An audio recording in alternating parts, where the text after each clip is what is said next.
வடக்கு கிழக்கு மாகாணங்களில் உள்ள பெண்கள் அமைப்புகளை பிரதிநிதித்துவப்படுத்தும் பெண் உரிமை செயற்பாட்டாளர்கள் சிலர் நேற்று பிரதமர் ரணில் விக்ரமசிங்கே மற்றும் அமைச்சர் சாகல ரத்நாயக்க ஆகியோரை சந்தித்துள்ளனர். இதன்போது பெண்கள் மற்றும் சிறுவர் பாதுகாப்பு தொடர்பான 6 கோரிக்கைகள் அடங்கிய மகஜர் ஒன்றும் கையளிக்கப்பட்டுள்ளது.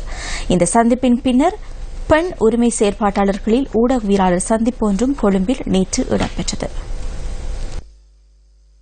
பெண்கள் இன்னுமே சுதந்திரமாக இரவுல அல்ல பகல்ல கூடி வீட்டுக்குள்ள இருக்க முடியாத ஒரு நிலையில பெண்கள் பெண் சிறுவர்கள் தள்ளப்படுற நிலைமையை நாங்க காண்றோம்.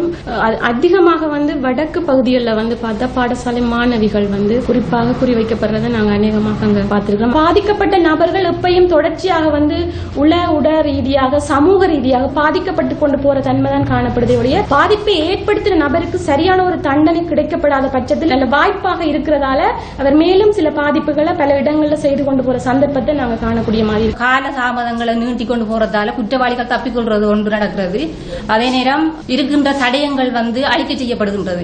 இதால எத்தனையோ கேசுகள் இன்றைக்கு எந்த கதையும் இல்லாம எந்த ஆதாரமும் இல்லாம மறைக்கப்பட்டு கொண்டு இருக்கின்றது. அவ்வாறான குற்றவாளிகள் குற்றங்களை செய்கின்றவர்கள் சமூகத்தில் நடமாடி தீர்கிறதால்தான் மீண்டும் மீண்டும் இந்த குற்றங்கள் அதிகரித்து வருகின்றது. கடந்த வருடம் பிரதானமாக வித்யாவின் வழக்கு பெரிதாக நடைபெற்றது. எல்லா மாவட்டங்களிலும் அது சம்பந்தமான போராட்டங்கள். ஆனால் இதுவரையும் அதன் முடிவு கொண்டு வரவில்லை. விசாரணைகள் பல புதிதாக கைது செய்யப்பட்டார்கள், விடுவிக்கப்பட்டார்கள். ஆனால் அது சம்பந்தமான மருத்துவ அறிக்கை இன்னும் சரியாக வராதபடியினால்தான் அதன் வழக்குகள் தொடர்ந்து இழுபட்டு சென்று இருக்கின்றன. கடந்த மாதத்தில் வைஷ்ணவி வவுனியா வழக்கு பிரதானமாக நடைபெற்றது. அது சம்பந்தமான அனைத்து விசாரணைகளும் நிலுவையிலேயே உள்ளது. பெண்களோட பிரச்சனைகளை தீர்ப்பதற்காக ஒரு நிபுணத்துவம் வாய்ந்த குழுவினர் ஒருவர் உருவாக்கப்பட்டிருக்கிறாங்க. இது 1 வருடம் ஆகிவிட்டது. இன்றும் அவர்களால் எவ்வித செயல்பாடுகளும் முன்னெடுக்கப்படவில்லை என்றதான் எங்களுடைய அவதானிப்பு.